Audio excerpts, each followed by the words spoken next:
Family. Welcome. It's 8 o'clock. You know what that means, right? It's time to talk. Again, a big thank you for being here this week. Just want to give a big shout out to Incision and RST Automation for making this possible. Big shout out to you for taking the time to be here with us and, keeping this educational train rolling for the sterile processing community. With that said, I wanted to touch on something that I don't think that we address enough in sterile processing. I know we're talking about quality, we're talking about efficiency, we're talking about innovation. But what happens when you can't do certain things because, let's just say, there's no, you don't have the proper guidance or equipment to do so? What does that look like? If we're going by just the definition of regulatory compliance, being in compliance with the regulations as they're stated from, the FDA, CDC, OSHA, AMI, the Joint Commission, all of these places, just being in compliance, the regulatory compliance, it plays a critical role in our sterile processing by ensuring patient safety, maintaining quality standards. You hear that part? Maintaining your quality standards and minimizing the risk of infection. So every bit of what we do all leads back to one thing: patient safety, minimizing infection, quality. We're talking about that all season, right? And I said quality, efficiency, innovation, all of these things still lead to the same result. But what happens if we can't be in regulatory compliance? I know a lot of people would be like, oh no, you'll be shut down. But would you? I wanted to talk about that a little bit today because I know that it impacts several areas in our department, such as like the sterilization, standardized sterilization practices, document and record keeping, employee training and certification, infection control, patient safety, sustainability, waste management, equipment maintenance, and validation. All of these areas are regulated by somebody. There is a regulation that we have to be following or need to be on track to be following so that we can be compliant when the time comes. But what happens when you can't? It's an important question. A lot of us say that we're compliant, and then you hear about the things that happen when Joint Commission comes in, or you get that pop-up inspection and you're like, oh my, I didn't know this thing, or I didn't know I had a time frame. And I get that a lot when people talk about the AMI standards and something new coming out, and they're like, well, we got time. But what does that time look like? It can't be 2 years later and you're still not doing the thing that you're supposed to be doing. I think I just wanted to say how failure to comply with these regulations can lead to fines, accreditation loss, legal issues, and most critically, increased patient risk. Staying updated on our regulatory changes and implementing the best practices is essential for any sterile processing department. We all know that these things exist, but again, what happens if you can't comply? That's what I want to talk about today.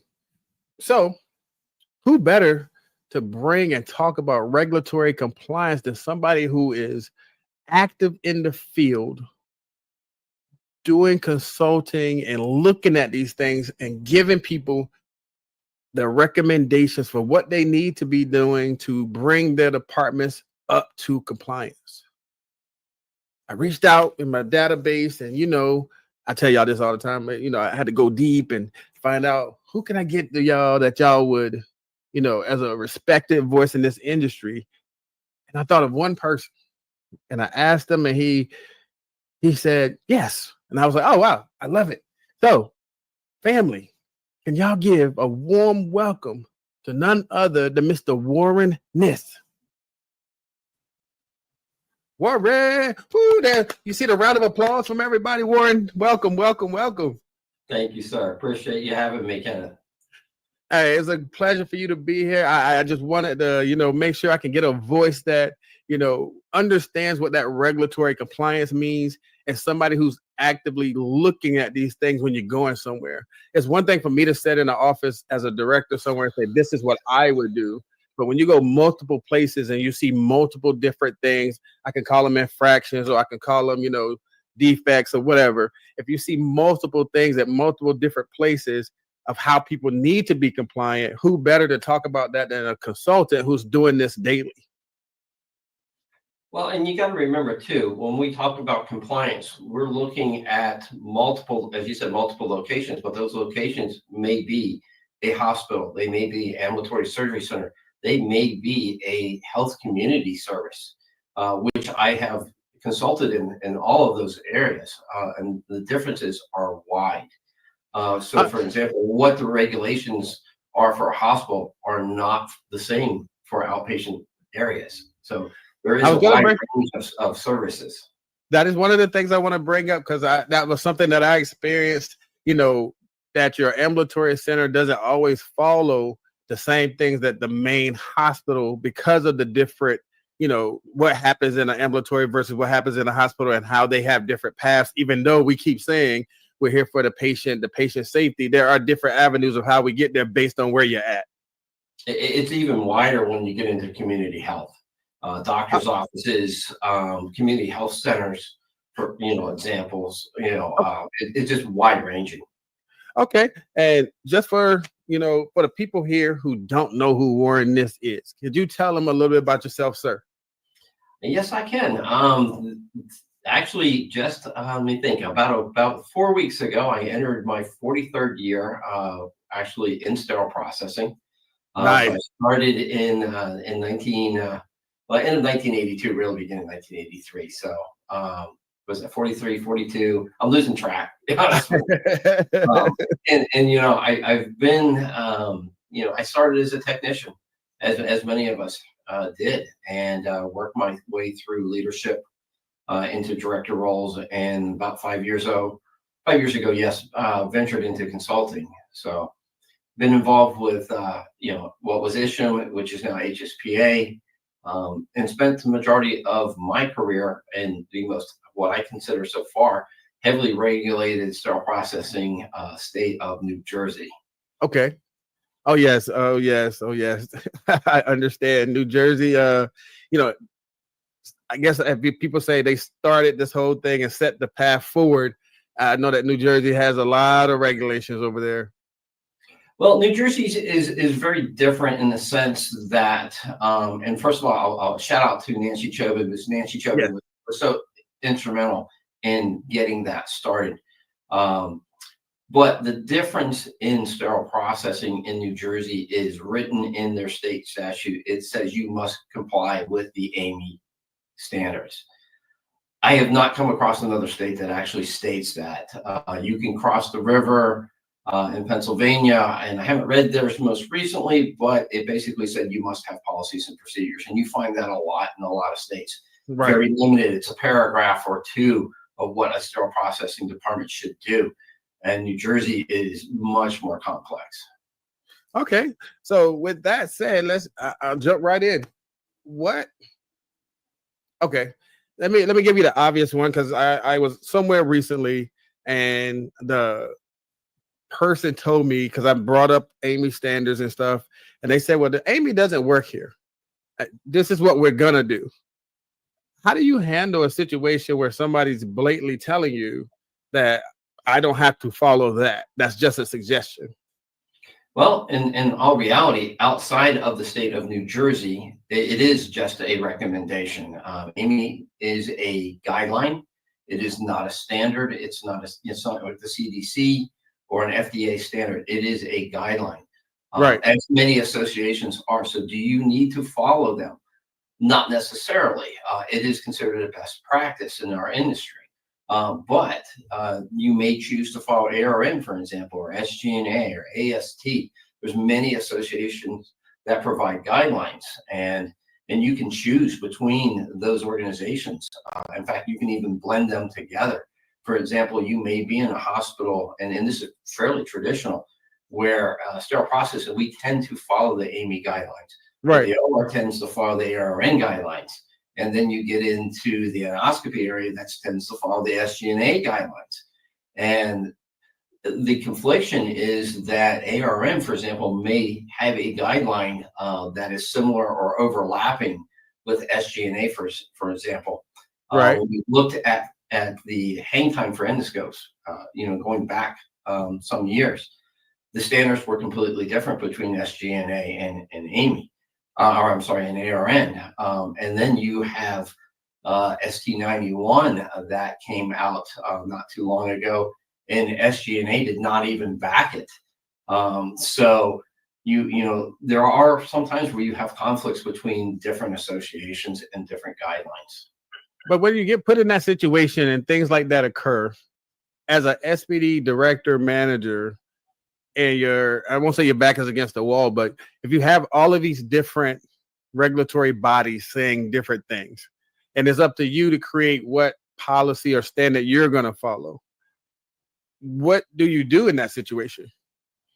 Well, to be honest with you, you may follow any of those association guidelines. And I think in some cases, many hospitals will follow the ones that fit their need or fit their design. I think traditionally you will find that they will follow those guidelines that are more designed to their area. For example, again, the OR following the ARN. But like I said, there's overlapping information. And, I think where we have come to in today's day and time is we look more towards the IFU than we even as a beginning point, right? Can we follow the instructions for use for whatever we're doing, whether it's using an ultrasonic or a washer or a sterilizer, but in obviously in concert with whatever those items are that we are reprocessing. There's still complications within the practice because we have FDA, which has a 510K process for your manufacturers. But and I made a post about this not too long ago, which is we need to start bucketing, these items that come out into the marketplace that says, hey, these are the guidelines that you will use to reprocess this item. Because it is so complicated when we look at, for example, a washer disinfector. The manufacturer of that washer disinfector has their clear-cut instructions for use, but they don't necessarily meet every IFU for every item that's out there. Right. So, we're back to the confliction, which is, okay, if I don't process this item based on the IFU, which is what you're asking, and yet I'm following the instructions for use for the washer disinfector, am I in compliance? And it's a gray area. It is a gray area.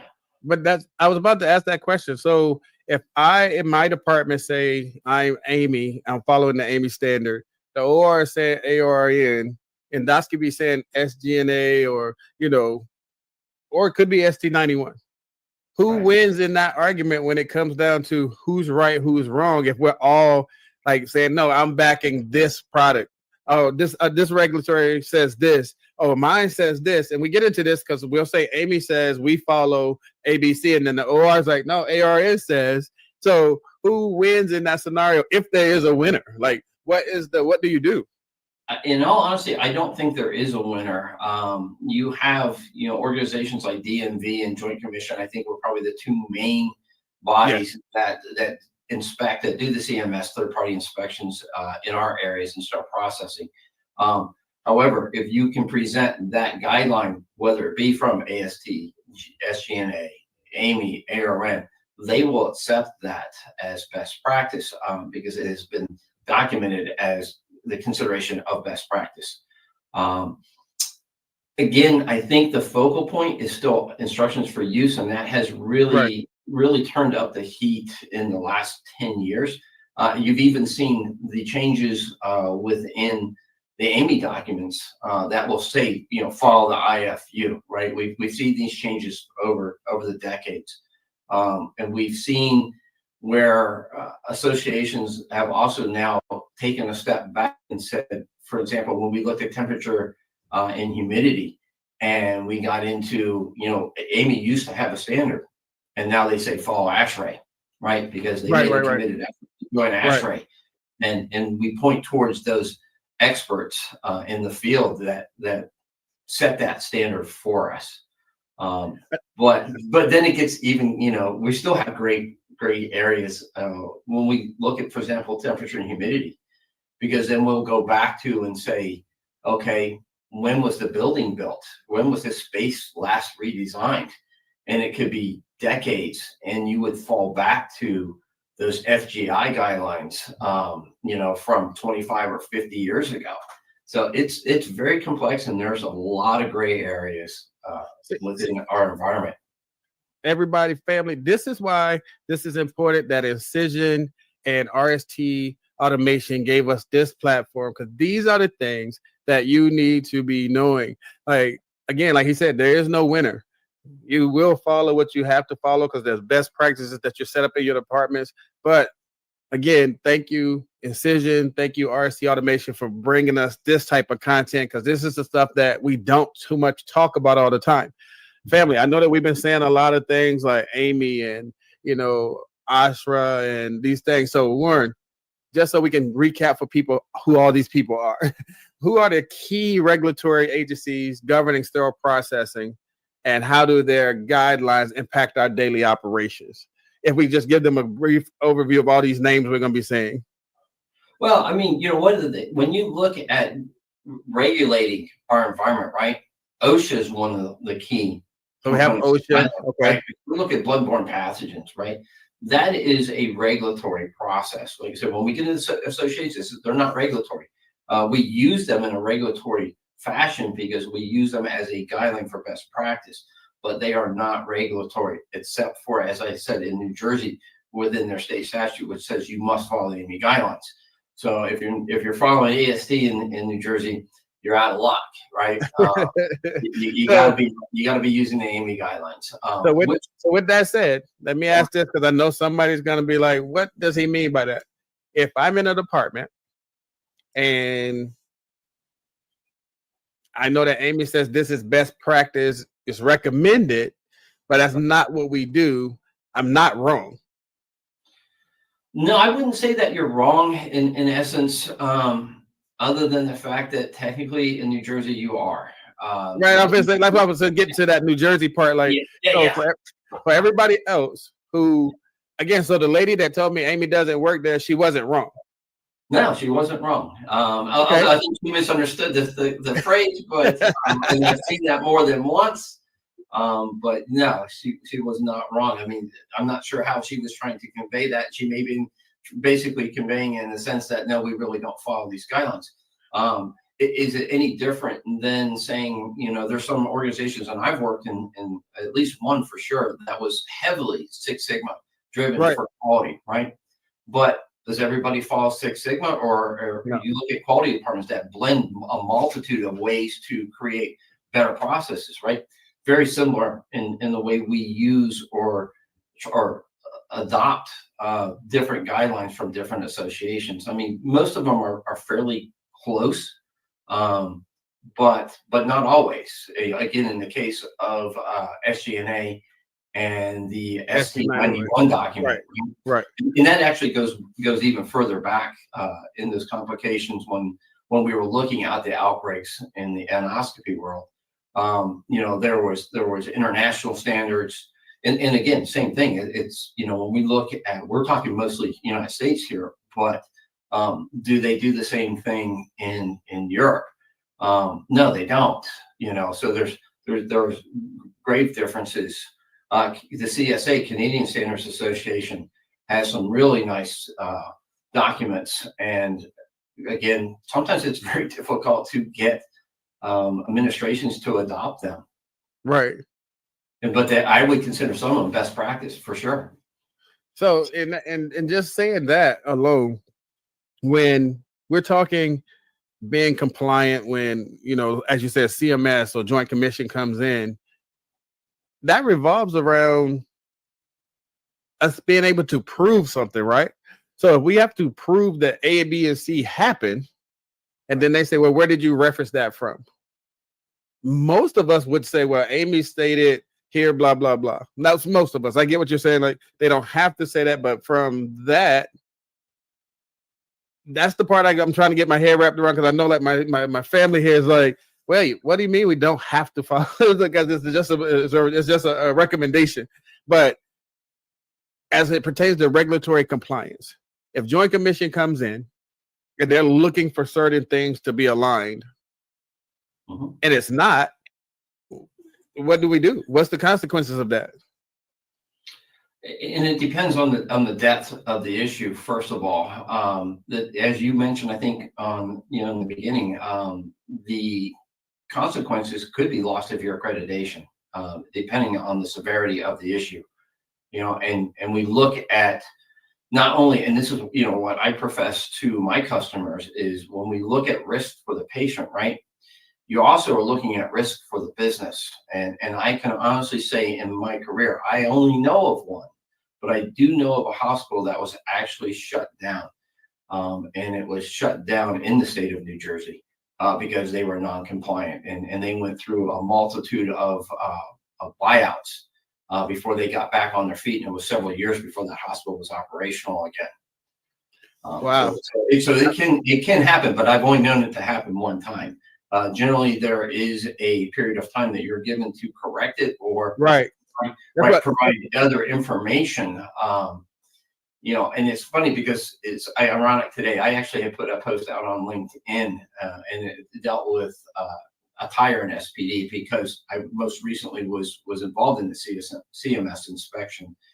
And sometimes when you have these surveyors, some of the requests that they make aren't always best practice, to be honest with you. Right. Again, we do get into the reading between the lines, and that becomes a complication as well. And it gets back to, how does the hospital, for example, in this particular case, react? And I've seen over the years where hospitals will get a knee-jerk reaction, to be honest with you, and they'll make a change based on a regulatory surveyor's comments.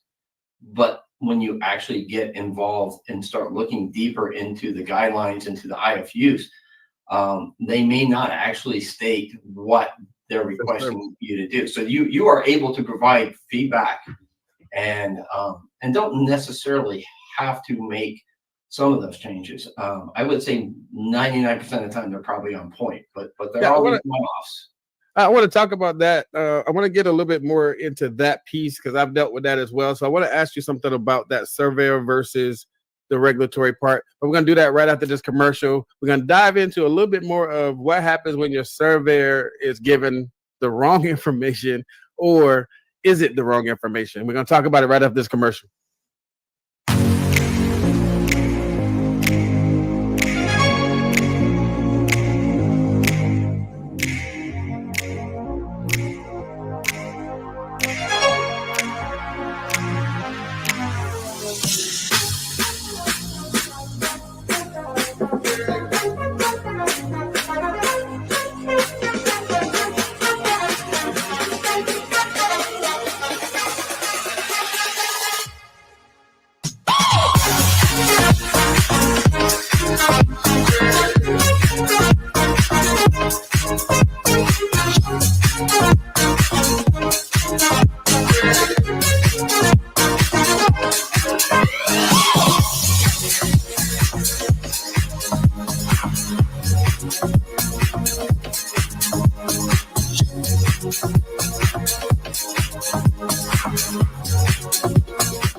Welcome back, family. Welcome back.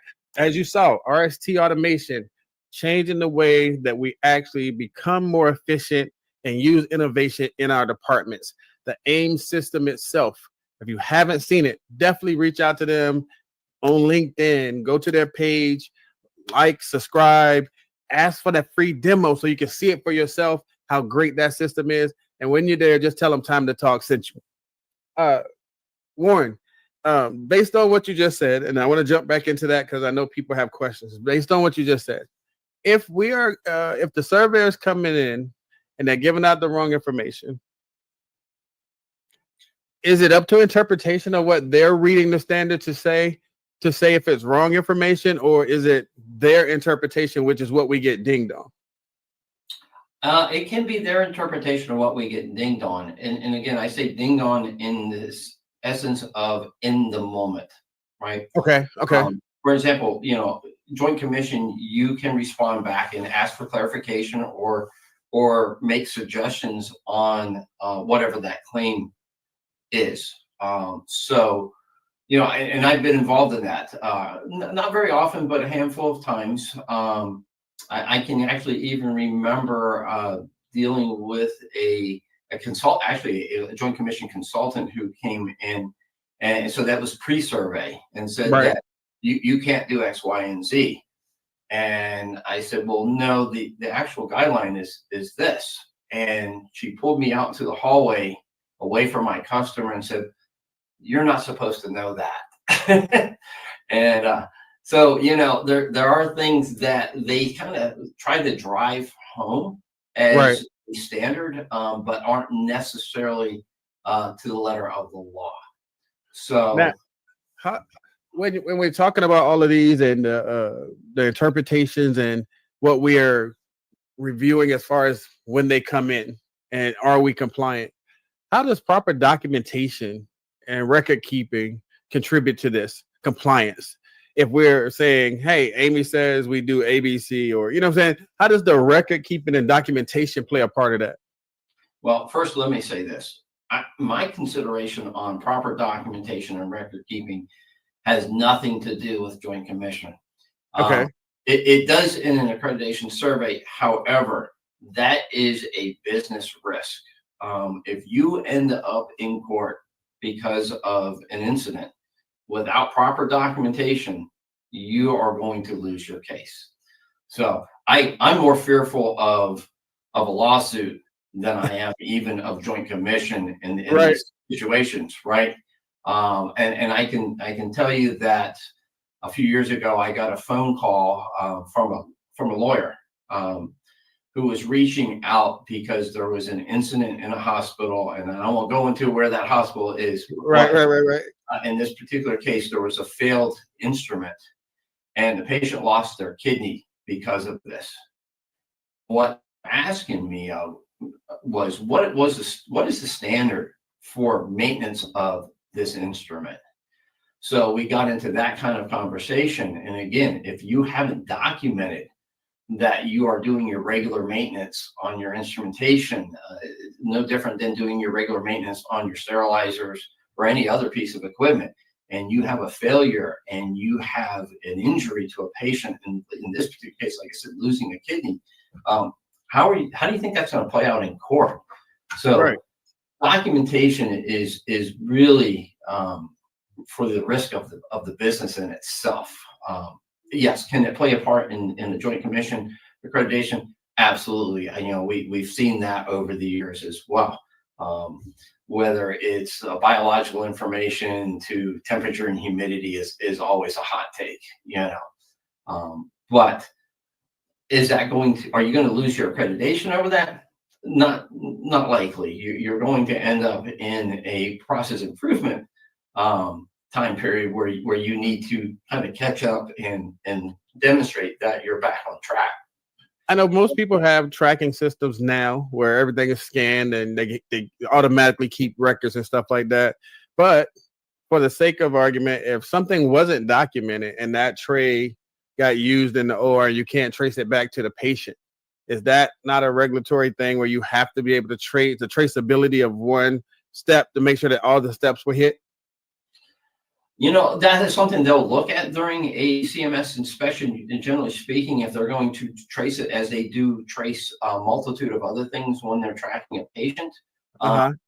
There still are many, many institutions who don't have instrument tracking systems, and even those institutions that do, you can say, hey, I track this tray to this patient, correct? Right. You say that you track that instrument to that patient. And most of us cannot, right?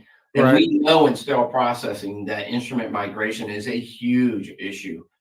Instruments come back from the OR and they migrate from one tray to the next. And do we know what instrument was actually used on that patient? And no, and we don't. We just don't. I think personally, I think that's one of those that people always know it, but nobody want to say it, because you're right. The moment it gets to decon, the retractors from that tray could end up in a different tray, and just because they're universal retractors of the same manufacturer is not maybe the one that was in that room when that tray goes back up. So I always thought about that when they say, well, what tray was used in that room? I can tell you what tray, but that's not necessarily mean that those are the same instruments. Exactly. Yes. Very true. Very true. That's fair. That's fair. So compliance, as far as like you talked about, like say like endo and SGNA versus ST91 and who's following what part of it. When it pertains to infection control and how they look at regulatory compliance, when they come down and they're doing their tracers and things like that, is it the same kind of mindset that whoever getting followed, that's what we're going to go by? Or as infection control has its own guidelines of what they're looking for, who's right or who's wrong? Well, you do, right? You have APIC guidelines as well, which is where our infection control practitioners are following. And, there's a lot of training that has occurred on other guidelines. For example, AAMI guidelines, which Joint Commission had done some years ago. They were training their surveyors on the AAMI guidelines. Yes. Again, I think it all becomes a conversation, though, right? And it also depends on the locale that you're in. Again, hospital guidelines are vastly different than other locations. And again, outpatient are vastly different than our inpatient areas in the hospitals. So, you've got to look at everything that you're doing really very closely, because there are infection control issues that can certainly happen, and I find that a lot in your endoscopy areas, physician offices, outpatient clinical services, where the space isn't allotted properly. You can go anything from sink issues but generally space and proximity. Right. Where we end up with cross-contamination. And that is a big issue, but people don't realize, and this is what what I try to do when I'm in a consulting environment, is we also try to do in-the-moment training, right? To explain why, these issues can occur. But again, as we continue to do more research, if we look at, for example, HSPA's foundation board, who sponsored the review on splashing, right? Yes. And then all of a sudden we were like, okay, what did we say? During COVID, it was X number of feet, right? You need to be X number of feet away from an individual.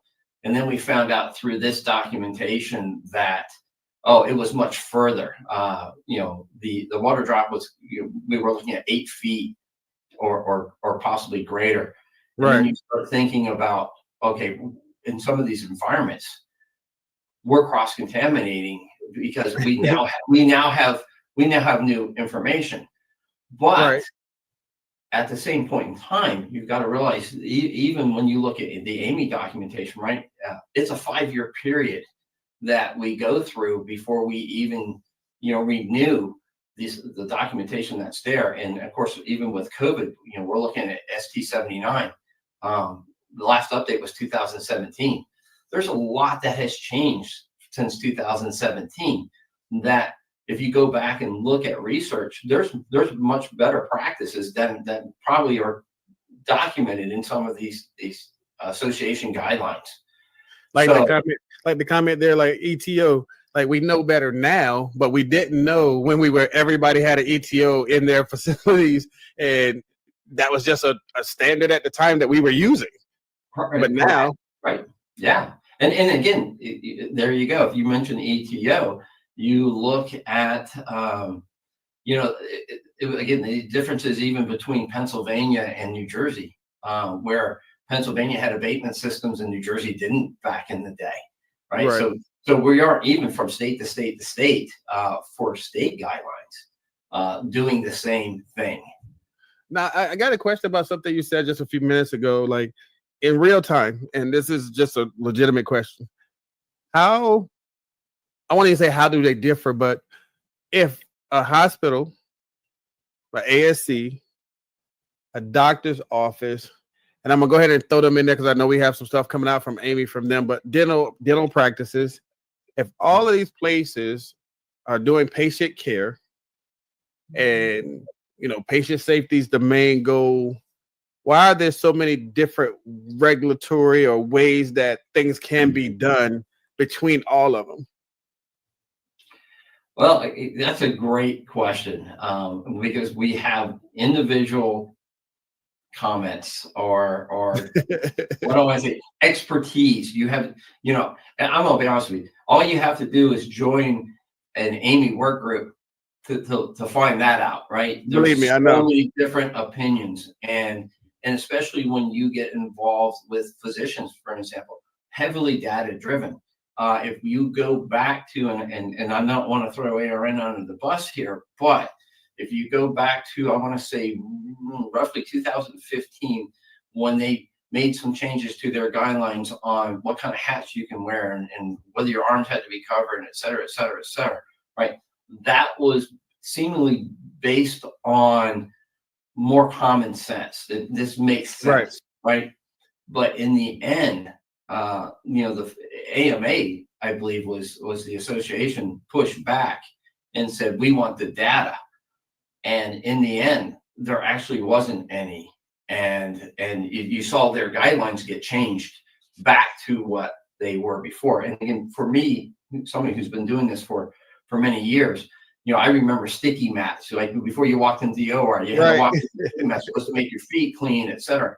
And over time, we did research and we found out that really wasn't changing anything. So what our best practices were 40 years ago certainly aren't the same as they are now, and they certainly will not be the same in the future. What you had asked before, though, what do we do when we're non-compliant, though, right? And that is the crux of the problem throughout all of our institutions. A lot of times that's driven by income issues, right? From, the margins in hospitals are generally very, very small. And most of those margins go to revenue producing departments, which sterile process is normally not considered. And we could probably have a whole conversation on just that topic alone. But that being said, are we still not protecting our patient when it comes to the practice of sterile processing, which to me is the tip of the spear when we start the infection control process? Because if we fail in our jobs, then all you're seeing in physician-related issues, nursing-related issues is resolving the issue that we started. Now, with that being said, like I know that, say, like ASCs and hospitals that are partnered together. Like I was at a facility where we had our main building and we had our ASC, and then we had people that go back and forth between those buildings. Isn't that confusing within itself? If I'm doing one thing in this building, then I go to another whole sterile processing over here and they're doing something different. I had a doctor's office up the street who had like a mini sterilizer and they weren't doing the quality testing and all that stuff. They were just sterilizing stuff. So you get very confused about who's doing what, why we're doing it this way over here. And then you get those questions from your staff. It's like, but we don't do that across the street. They don't do that across the street.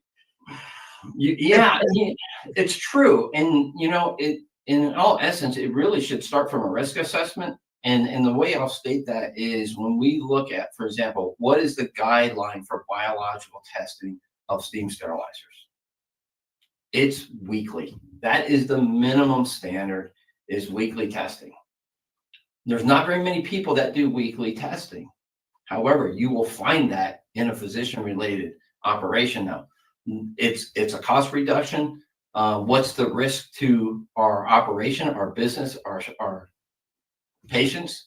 But it's a cost analysis. So, and again, in essence, if I'm recalling back to the last negative result, in a physician office, is that 1 sterilizer load, 2 sterilizer loads? In a hospital, is that 100, 200, 500? You can see where the risk, is Right. expands depending on the operation. So things can be vastly different because of the risk to the organization and the cost analysis that's involved in the process. All right, I'm gonna throw a curveball at you just because I want to know the answer based on everything that we're talking about right now. I run a facility and I put a biological on every load. I forget a pack on a load. Do I have to redo that load? Okay, so that is a hot question. Well, what I'm going to say is, first of all, what's your policy state? Does your policy state that you have to run one on every load?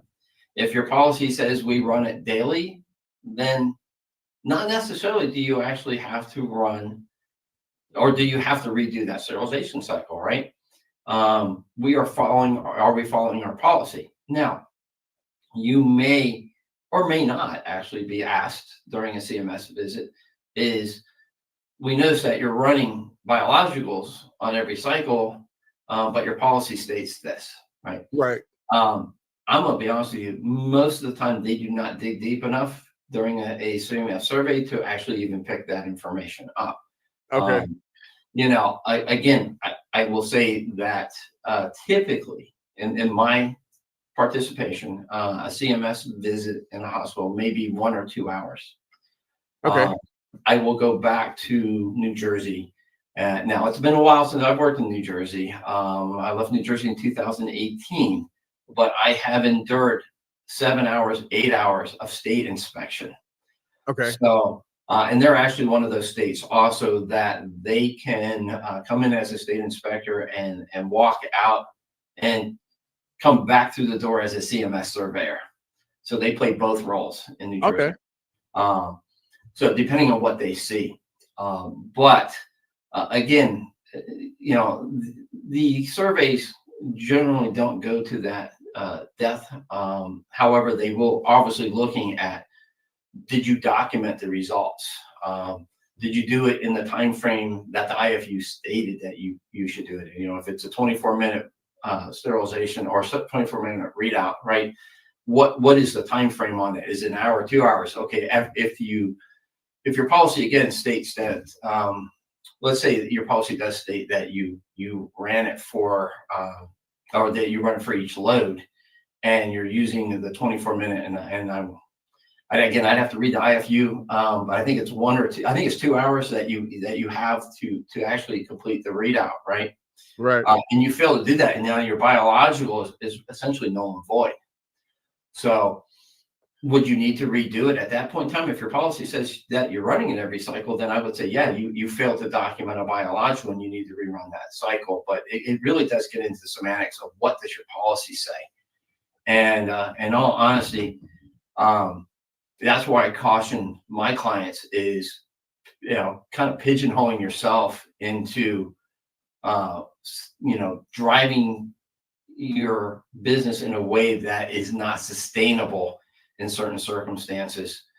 So being careful to do that. I can honestly remember a policy that was written at another facility that I was at that literally said that you put the biological in the incubator with your left hand. So if your policy states that and you use your right hand, and then you're validated. Hey, I got because this is so good, I want to bring somebody in. I know she has been burdened to ask some questions about this. So, family, y'all know her, y'all love her. I'm going to get Sharon to come in and just, give her a piece of what we're talking about, because this is good. Because these are questions that people ask all the time. So I just would be wanting to get everybody's take on what that means. So Sharon is here with us. Thanks for letting me come in, Ken. So I just wanted to ask, and I've been thinking about it for about 20 minutes. With the musts and the shoulds and all of the different regulatory agencies, for the person who's actually in the department, how do you weigh what takes precedence? I heard you say if you have a policy, follow the policy. Right. My understanding is when they're in the department, time is critical and time is of the essence. So are they going to go find a policy if they don't know it off the top of their head? Like, how do they know what takes precedence? Do you look and say, it says must, but it should say should. But this one over here with this other agency or organization or body also says must. So how can the everyday person just working, just trying to help patient safety and support the volume and all that, how do they, for me, how would I know how to weigh it? Does my question make sense to you? It does. And again, you have to weigh it by the association that you're referring to. Is it a regulatory association, OSHA? And if OSHA says you must, you must. You must. If it is an association like ARN, AST, AMI, again, those are not regulatory agencies. Those are guidelines, best practice guidelines. Typically, I don't see must in them. However, if it says must and you are stating in your policies that we're following AMI guidelines, then you must follow must. But again, most don't state that. You need to decipher, again, the agency that you're referring to, or again, I would say if it's an agency, it's probably going to be a must. If it's an association, it's going to be a best practice. So like when they came out with ST91 and they talked about the 10 minutes of air that should be done. Mm-hmm. But then some people were like, well, we don't have the air. We don't have the drying cabinets that force air. What do you, I mean, like I said, it came out saying that we should be doing that though. Right. But like you're saying, that's not a regulatory, that's a recommendation. Correct. That is correct. Okay. And again, I would immediately go back into the IFU, the manufacturer, and say, what does the manufacturer state we should do when we're reprocessing these items? Because that is more of a must to me, is if the document comes from the manufacturer and says, we validated our product, for purchase through our 510K process, and here are our guidelines.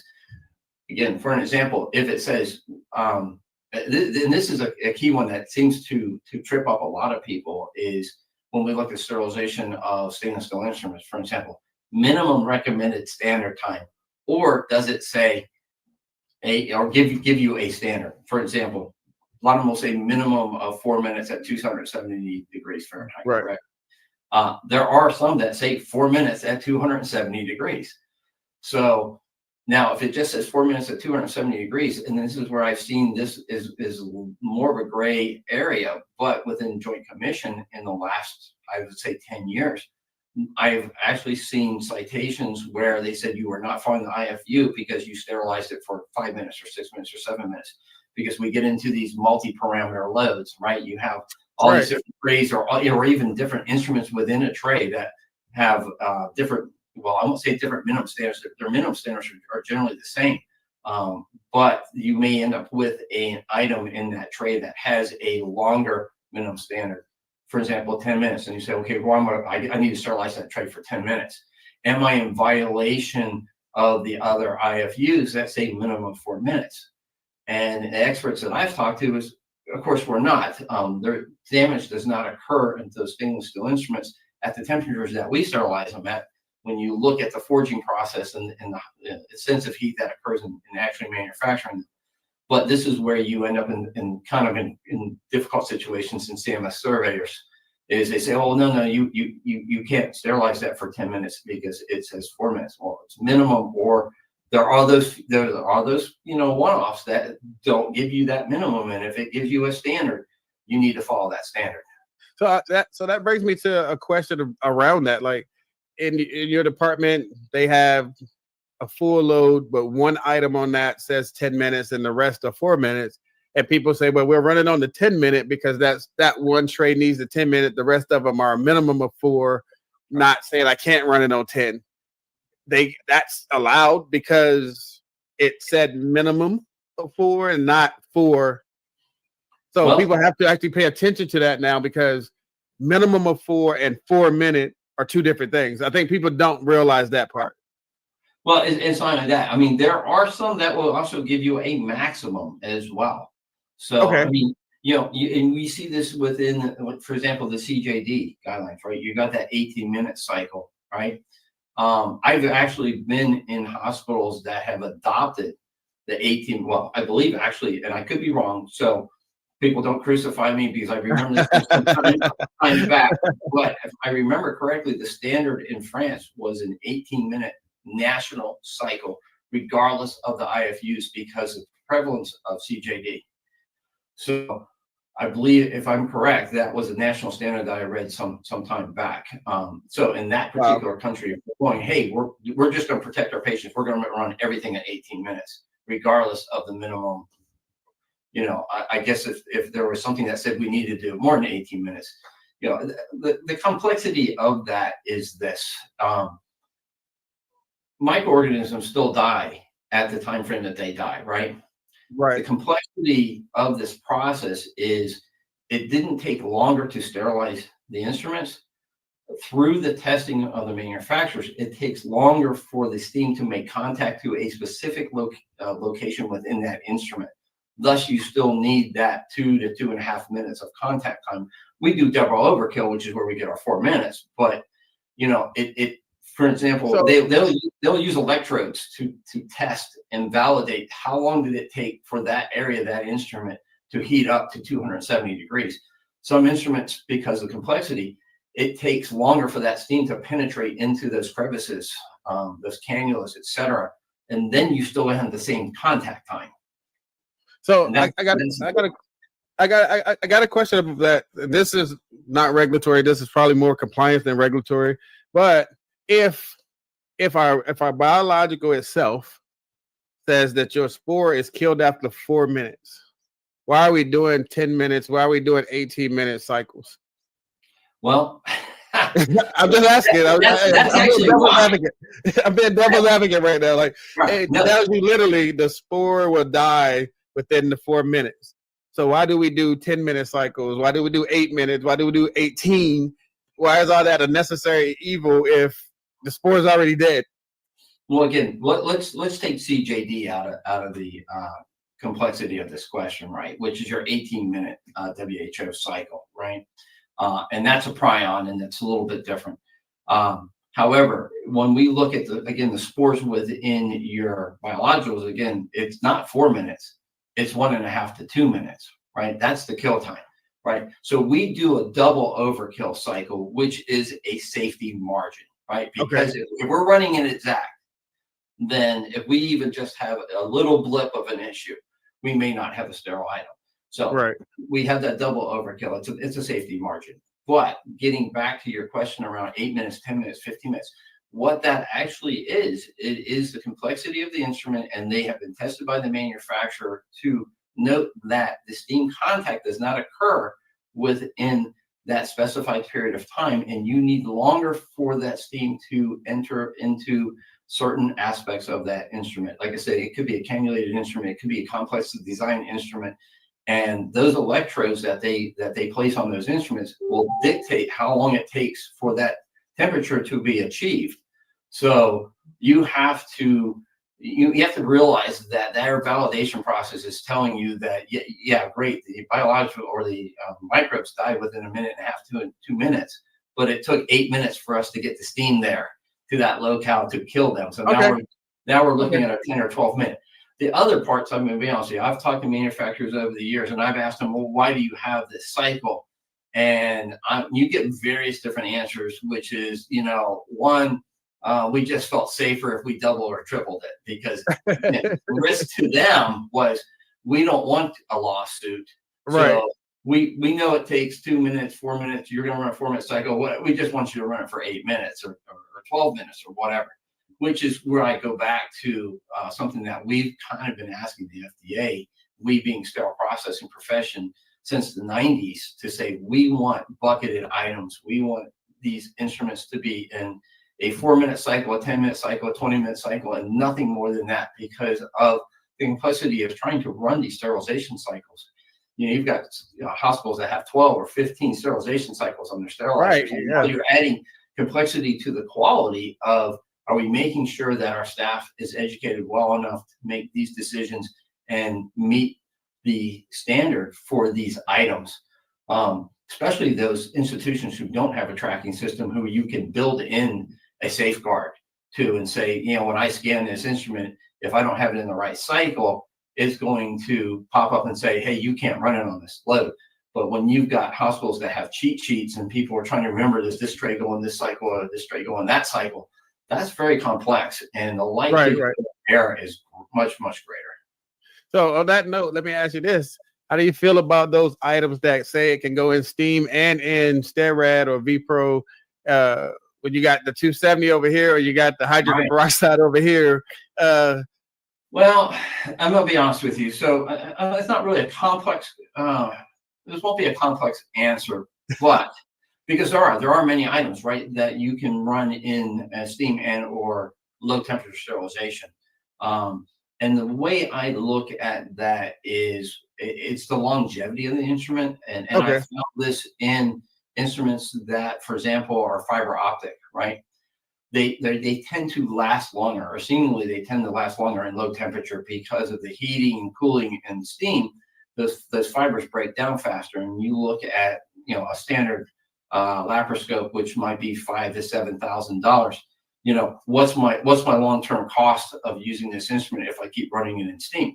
However, also understanding that the steam cycle is the cheapest cycle that you can run in pennies compared to dollars when it comes to, a low temperature sterilization cycle. So it's a business decision in essence. What is it going to cost me in the long term of running it in low temperature versus repair costs versus running it in steam versus repair costs and longevity.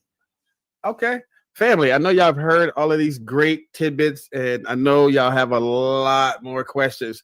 You can definitely find Warren on his LinkedIn and definitely reach out to him and ask him that question that you didn't get to ask today after you're watching this again. And you're saying, I wanted to ask this. They can definitely reach out and get a hold of him. I'm going to ask this question because it is my, how I end the show. And I just want to make sure that they have a chance to hear this from you.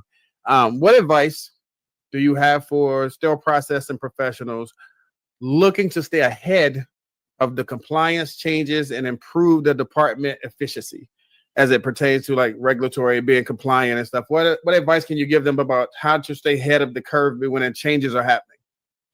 Well, my first recommendation is if you're looking at trying to stay ahead of the curve, for example, for regulatory type issues, is get involved with organizations like AAMI or ARN. Because again, these documents don't happen over a course of a few months. They happen over a course of several years.